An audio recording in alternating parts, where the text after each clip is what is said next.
traveling alone as a girl, is it safe?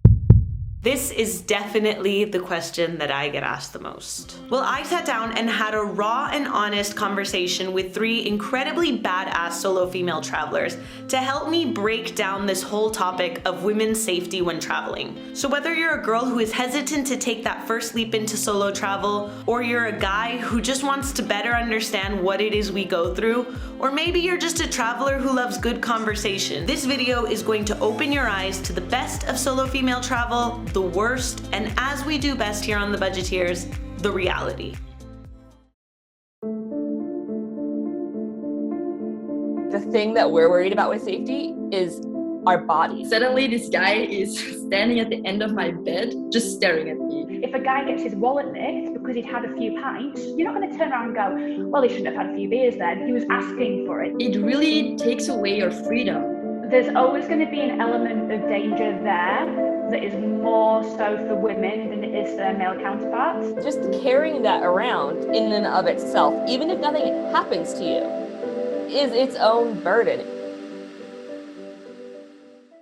So many of our subscribers have a lot of questions about solo travel, which means traveling alone, without group tours, without friends, without a partner, without family, by yourself. And to be honest, the questions that they have are pretty shocking, to say the least. But before we jump into these questions, I just want to take 30 seconds to give a big thank you to Skillshare for sponsoring this video. Skillshare is an amazing online platform full of thousands of courses to help you learn new skills or develop skills that you may already have, all for less than $10 a month. And we, the Budgeteers, actually have 2 courses available on the platform for you to use. If you've ever been interested in starting your own travel channel but not sure where to begin, we have a course to help you for just exactly that.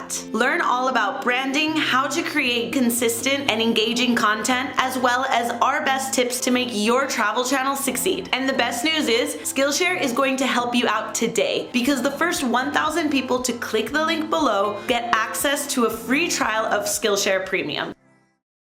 So before we break down these shocking questions that you guys all had, let me first introduce you to the incredibly inspiring badass solo female travelers who I had the pleasure to sit down and talk with to help me break down the question that is clearly on everybody's mind. Hey Kate, how are you? Hi Lena, I'm good. How are you? Inspired by her first solo trip in 2014, Kate abandoned the corporate world to be able to travel more. Hey Dunya. Hello. A self-proclaimed bikepacker, Dunya has cycled 7,000 kilometers from Belgium to Azerbaijan. Hey Melissa. Hey, how's it going? A nurse practitioner and midwife, many of Melissa's travels have been connected to health education and medical volunteer work. Why don't you guys start off by telling us how old you are and how long you've been traveling solo? Well, so I'm 25 now. At the age of 18, I started traveling alone. I'm 39 years old and I did my first solo trip when I was, I think, 32. My first time traveling solo was, I guess I was 21. So you guys may have seen this. On Instagram, we asked both girls and guys to ask us any questions they had about solo travel. And I want to read you off a few of the responses that we got, and I want you to give me your genuine reaction to the responses. Okay. So from the guys, we got best place to start solo travel. What is your average per day beer consumption? Places I can take a leak if I have to pee. Very important. Easiest place to get laid. From some of our girl subscribers, I got, how do you deal with sexual harassment? Do you take any self-defense tools with you when traveling? Do you go out at night? Oh. How do you find a safe place to stay? Oh, it gives me like goosebumps. Oh, damn. Yeah.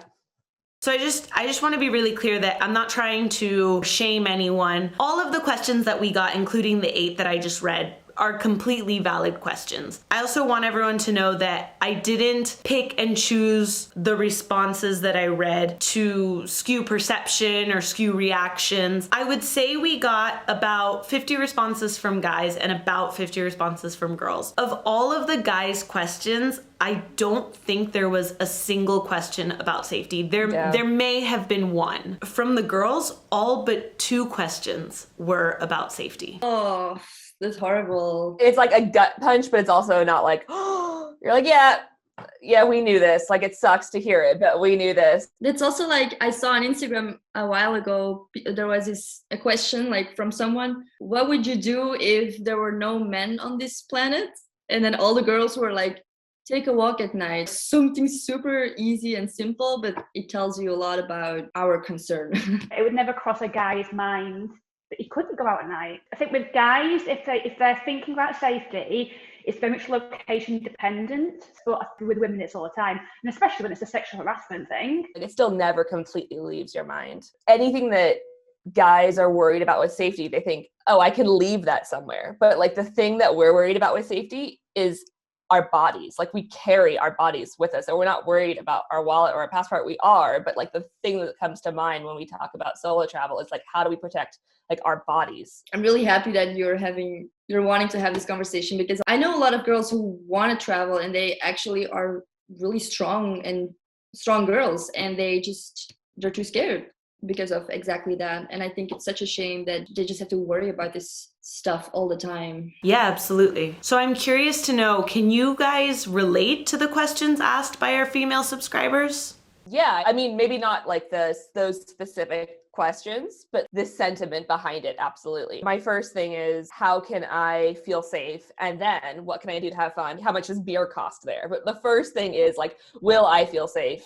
And then the other stuff. So yeah, I can relate, but I think it's still a very small part of traveling as well. I mean, yes, you're gonna feel unsafe maybe every day or every week at some point, but still there's so much more to traveling, and danger or unsafety, it can be found anywhere. It's not like girls don't want to know the answers to the questions the guys asked, but that's not at the forefront of our mind. You can be in your own neighborhood. You can be somewhere that you're really familiar with and where it feels safe, but you're still asking those questions. Here is the $1 million question. Do you guys think that traveling as a female is safe? It depends.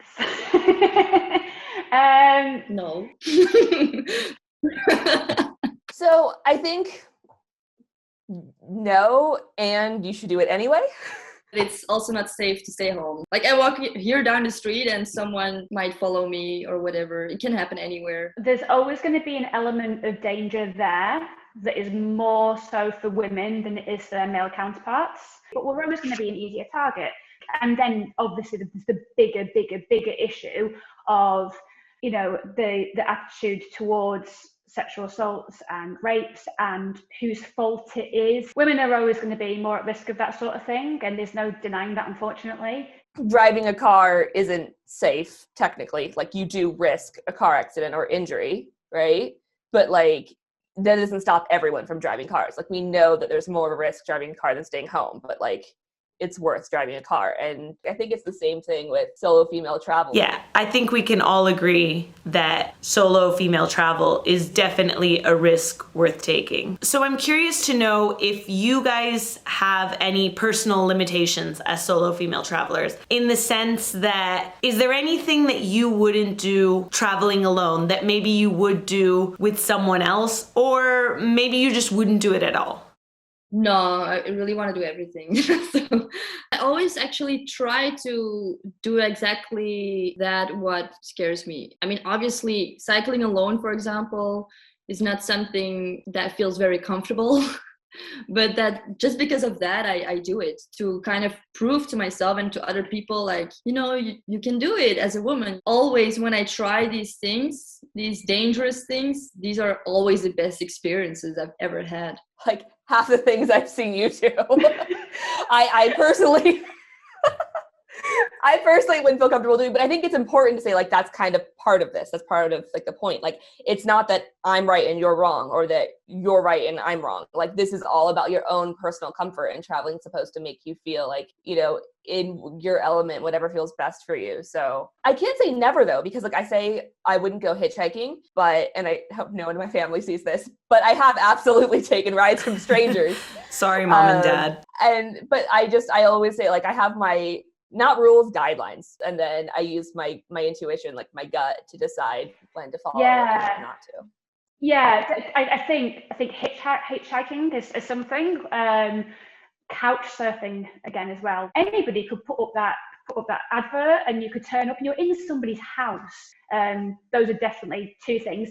Getting absolutely trashed, you know, like getting really drunk. Oh yeah, also don't get super drunk. You can drink, but not too much. I think it makes women more vulnerable to different types of crime. So it's more the sexual assault that makes women even more vulnerable too. So if a guy gets really, really drunk, you know, he potentially could get pickpocketed or get hit over the head and stuff stolen for him. But I think as a female, you are just opening yourself up to even more. If a guy gets his wallet nicked because he'd had a few pints, you're not going to turn around and go, well, he shouldn't have had a few beers then. He was asking for it. The same way that women shouldn't be like, well, you know, you shouldn't have had a few cocktails. You know, that's, you know, you've got to be careful. You wouldn't blame anybody else for any other crime that happened to them. And this is something that like pisses me off, because like this right here is when we talk about like the mental burden that the women carry with things. Like it's, do I need to take a self-defense class? Do I not? Do I do this? Do I do that? Like there's like, what are the things that I need to do to prepare so that I don't get raped? And that just carrying that around in and of itself, even if nothing happens to you,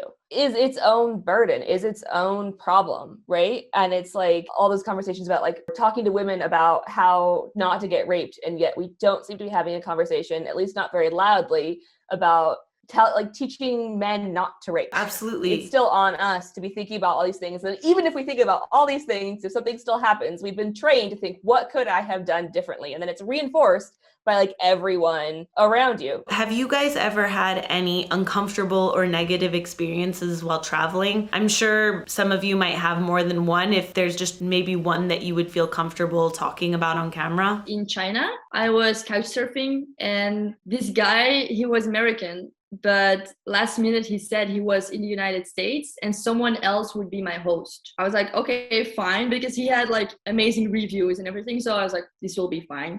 And I just took a 9-hour train ride during the night.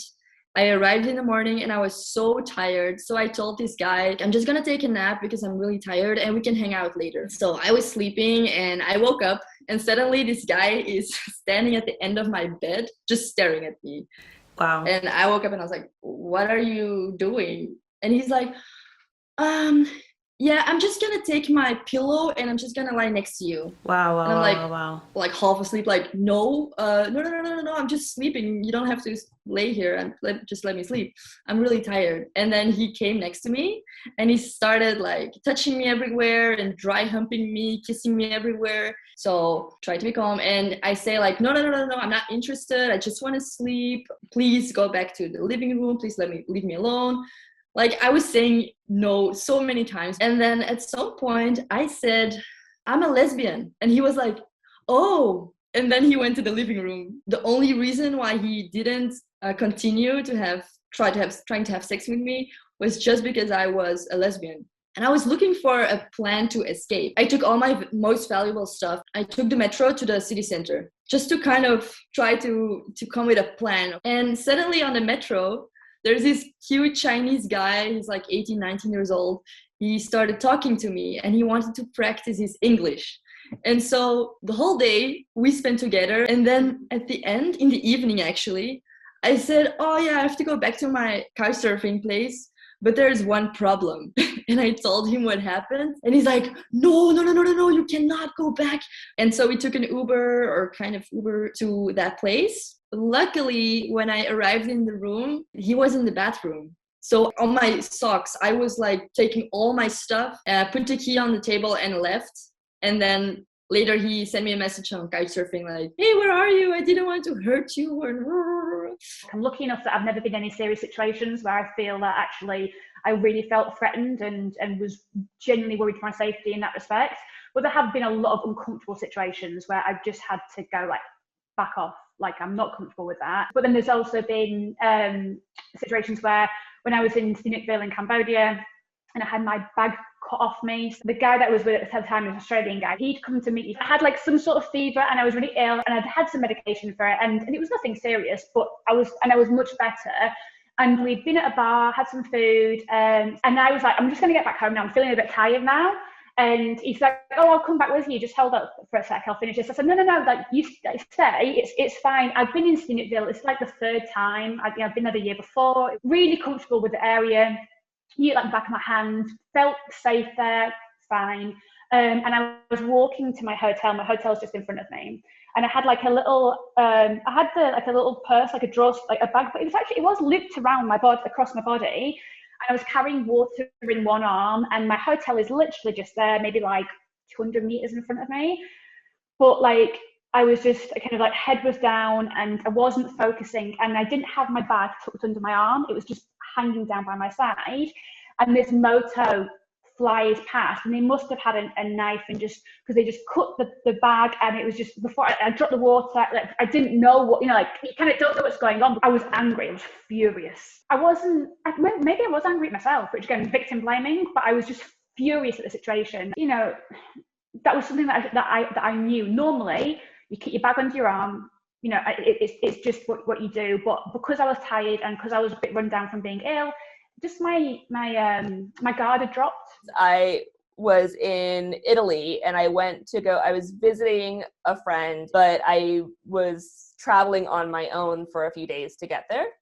And I was being like super nonchalant about everything. And I like got on the train, like it was like super spur of the moment. Like I just had like an hour before the train left that I was doing this, threw all my stuff in a bag and was like, whatever, I'm so cool. And so went up to Milan from Rome and then was like, oh, I'll book a hostel on my little BlackBerry. And so I like just booked like the cheapest hostel and it ended up like really, really far out of the city center, but it looked like it was close to public transportation. So I went out to do my thing, but I was like, okay, I'll be back way before the trolley tram thing stops running. And I basically ended up on the last one going towards the hostel. And the trolley driver had like been chatting me up and like making conversation, but wasn't coming on like super strong, flirty, just like interested, being really friendly, wanted to like get my information and find me on Facebook. And so I like didn't feel super comfortable with it, but he was being nice and I was like, this isn't aggressive, so it's fine. I'll like unfriend him later, whatever. I don't speak Italian. My Spanish sucks. So I was like speaking in Spanish to someone speaking Italian. Italian wasn't his first language. And we were just like trying to do this thing. And so I got distracted, totally lost count of like how many stops there were, and he was like, you can get out here. And we had already passed quite a few stops of like the sketchiest industrial area with with sex workers. There's nothing wrong with sex workers, but there were Johns and pimps, which is what terrifies me. And he like got this really worried look on his face when I said it wasn't my stop. And he was like, this is like, there's only one more stop after this, and then it's like the end. And I was like, that's okay, I'll just like take the next one. And he was like, there isn't a next one. Like, this is the last one of the night. And it was something about like the fear on his face for me that like really, really scared me.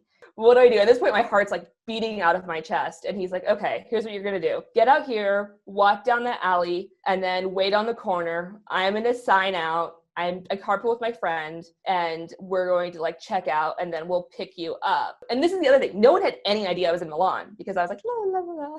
So like if something happens to me, like literally no one will have any idea where I went. I called my mom and walked down this little alley. So I go and I stand on the corner and I'm like, what are my chances? Like, what are the chances I get raped if I walk really fast that way versus get in the car with this stranger who like is definitely like interested in me but seems cool. So I was standing on the corner waiting, and in those few minutes like a guy trying to pick up a sex worker started talking to me, like drove by, slowed down and started trying to talk to me, and I was like, yeah, screw this, I'm done. Like, I'm getting in the car with this guy.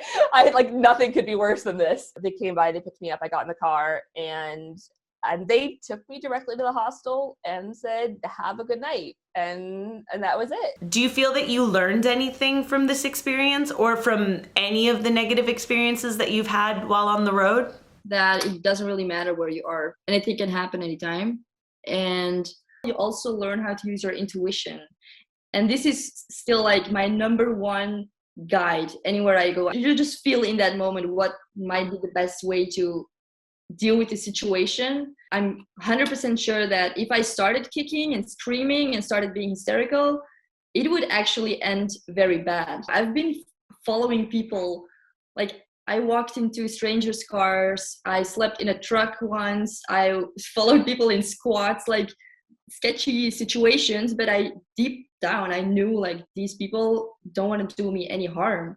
And then the opposite can be true as well. Like you can meet people who, according to society, look very trustworthy, but then there's a feeling inside of you that says, no, don't follow these people. And it's always true. It's always true. And you learn how to use this. Just generally, as women, we're sort of like trained to by society to externalize like where we look for all our answers, right? We like poll our friends, like, what do you think about this? We like ask people's opinions. We worry about what people think. We're always like, what do you think about this? I know for me, it's taken some time to just start listening to myself. It doesn't actually matter like how this is perceived or what someone else might do. What matters is like how I feel, and then I go with my intuition on this. So I think society is evolving to understand more about what's acceptable and what's not acceptable as well in every aspect. You know, there's all the Me Too movements and all this sort of thing. And so all the time I'm learning the scenario where you're okay to go, I'm not comfortable with that. Actually, that's not appropriate. I think I learn all the time from that. So there's not kind of a certain instance that happened all the time. I'm just learning that, to stand up for yourself. I just want to jump in and say something that hasn't been mentioned yet, just because I think that it is really important. And that is when you're in a situation of fear, the only way I can describe what you feel in one of those moments, and of course, I can only speak for myself, is this contradiction of your brain and your thoughts running 1,000 kilometers a second, but at the same time going completely blank. And you go into that survival mode. You react however you feel is best, and also however you feel is necessary. And every situation is different. Whether it's a friend or a family member or a police officer, there's always somebody who tells you, oh, well, you should have done this, or you shouldn't have done that, or you should have reacted differently. And I just think that's nobody's place to say. Yeah, it's crazy how in those moments, like the way your mind works. Looking back, when you're not in like fight or flight, total or freeze, total like survival mode, you're like, oh, like you can think logically through things. But in that moment, you're just in a different mindset, and it's a completely different thing. Yeah, definitely. So going off of that, why do you think it's important for us to talk about this and have this conversation? People deserve to have a conversation that is diverse and rich and isn't oversimplified, right? Like oversimplified things can often like get clicks or make the news. And are easier to digest, but like I think that we can grow and develop more like as individuals and as a community if you have different voices in this, and if you have different opinions, and if you're able to like, as like, so like hold space for like a bunch of different ideas, then I think that it's just like only good things that can come from that. So that men are aware of this, not so that they can be our protectors or our guardians, but just so that they can have that empathy and understand that our decision making process is different sometimes. And yeah, the more we talk about it, like the less of a like a taboo subject it becomes, and the more we can just like have people talk about it comfortably. And it's interesting that you said that about like men hearing it, because I have to admit, I think I've gotten really cynical about this. I didn't even think of men when we were having this. I didn't even think about it when we were having this conversation. You were like, oh, maybe if men hear this. And I was like, oh. I'm going to stereotype here and generalize, but like say you've got an 18-year-old girl who's just finished sixth form, and she's like, oh, I'm going to go on like, do a bit of traveling before I go to university. And she's only young, doesn't have a lot of life experience. It's not just, a stereotype person like her, like a newbie to travel, that thinks about these things. It's people who've been doing it for a long time, who've had lots of different experiences, who have, you know, a lot of life experience and in their, you know, and are confident and independent in their daily life. So I think it's really important that it's an issue that all women have to think about. I feel like a lot of women have great potential, have a lot of power, but for some reason they're still not doing what they want to do just because they're scared. And if you are scared, you lose freedom and you miss out on a lot of opportunities and a lot of experiences. I mean, when I travel for a few months, I learn more than I would if I would have stayed in Belgium for 2 years. After traveling alone, you will feel so powerful and so strong and confident. And I think, I mean, I would recommend it to everyone. Don't let the fear scare you. Just get out of your comfort zone and do it. And I think it's like important because we've gone on this like very deep and important conversation about like victim blaming and like the burden of responsibility for these things. I would hope that when people hear this, that they hear that this is something we carry and we still travel and we think it's worth it. But that doesn't, two things can be true, you know, like it doesn't have to be one or the other. Like it can be this burden that we carry and it can be this thing that causes us anxiety and that we have to carry around. And then it can also be something that we're willing to do because we value the things that we get from traveling solo and we think it's worth it. I couldn't have said it any better myself. Thank you so much, Dunya, Melissa, and Kate, for sitting down and having this incredibly open and honest conversation with me to help me break down this super complex topic. This video has actually been in the making since January, but because of reasons completely out of my control, the release date has been pushed back to today. However, I'm starting to think maybe it was for a reason. A year ago today, media was flooded with images and videos of demonstrations all over Latin America protesting the ever-growing number of femicides. 1 year later, to the week, we seem to have come back full circle with media coverage concerning women's safety blowing up once again after the disappearance and murder of Sarah Everard while walking home one night last week in London. A few days ago, the World Health Organization released a report stating that nearly 1 in 3 women have experienced physical or sexual violence at least one time in their lifetime. This statistic has barely changed within the last decade. So if 1 in 3 women have experienced some sort of violence in their lifetime, there's a problem that needs to be addressed. And although I don't pretend that this video is any sort of magical solution, I do hope that this video encourages all of us within the travel community to have louder conversations. And not just that, I hope it encourages all of you to have louder conversations within your circles back home. And please let me know all of your thoughts and opinions down below in the comments, as well as any other travel related topics that you might want to see discussed in this format. Once again, thank you so much, and wherever you guys might be safe.